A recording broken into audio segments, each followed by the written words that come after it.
What were you able to do against Toronto to get that win? Well, look, if I'm going to compare a couple of games here, right? So if you throw out the red card games or games that there weren't 22 players on the field, right, which includes the Columbus game, we've competed.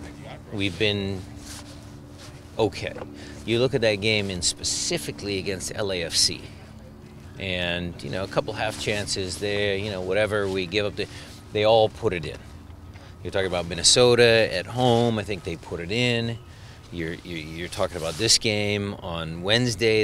I think the team, the Kansas City game, I think the team has put the effort and enthusiasm, the commitment to themselves, to the team, in those games where we haven't shot ourselves in the foot. So what we were able to do was, again, play with that type of commitment, and we were able to post a result. Sounds like the message was play your own game, don't shoot yourself in the foot.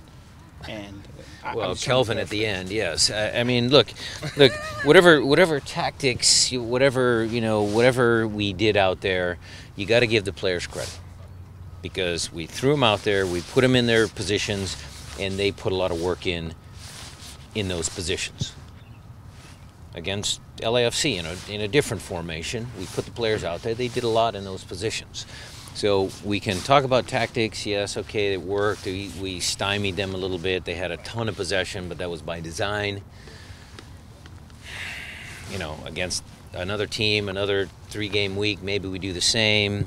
Maybe in a 2-game week, we're playing them more straight up. Who's to say? Now we have that option. Is that an option that you think is like kind of is going to become part of the rotation in terms of, like, maybe not your everyday lineup, but certainly a lineup you feel comfortable? We'll think about it. I told the press they asked me the similar question in Toronto. Look, we toyed with a 2-forward system in preseason. Then Jordy gets hurt. Now we're stuck with 1 forward again. How do we make the most out of 1 forward? How do we tough team to beat? Right? We'll play 5 at the back. Gonzo's been talking about 5 at the back for as long as he's been here, right?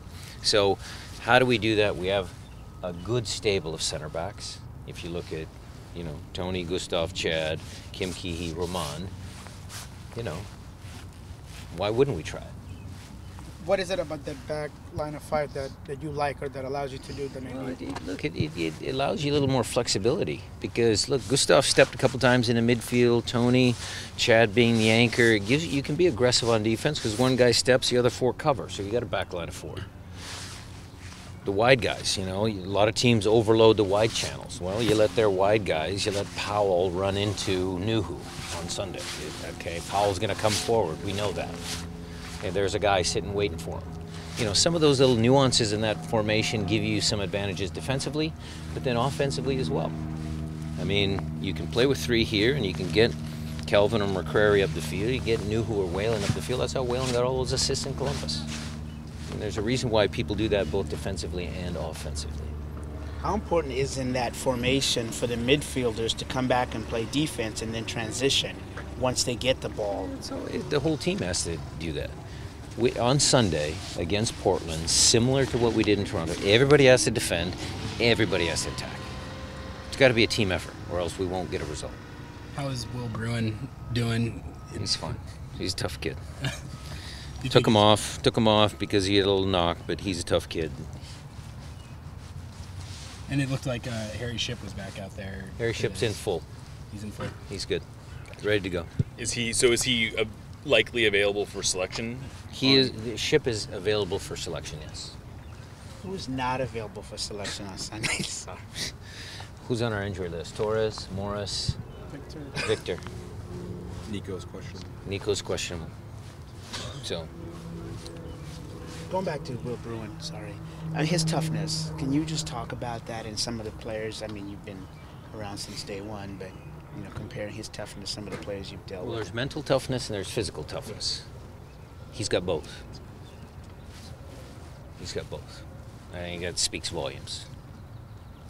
Beyond his toughness, I mean, he has a lot of qualities, patience and field awareness. Could you kind of specify a little more about his other non-bruiser qualities?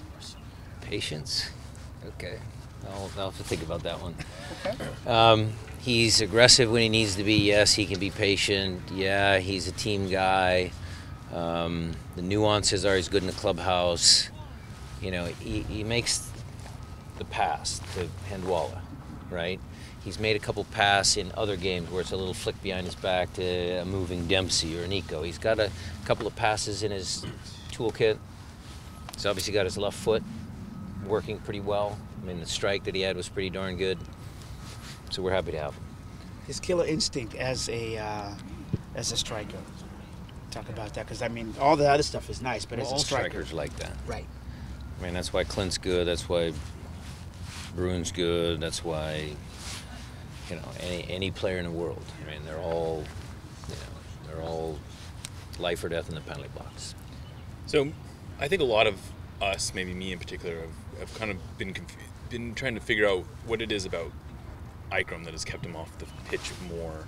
Did you see more of it on Wednesday, and what did you think of his performance? Played well. Did exactly what we asked him to do.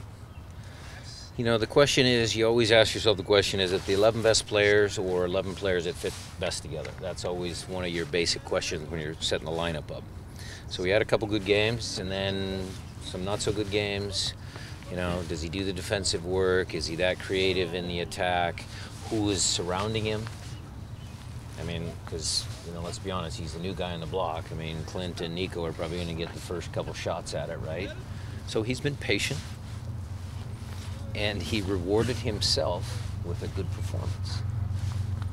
So, expect him to play more games this year. If he can replicate what he did today, not just because of the double nutmeg or, you know, whatever, not just because of that, but he also did some other stuff on the field that we like. It's important.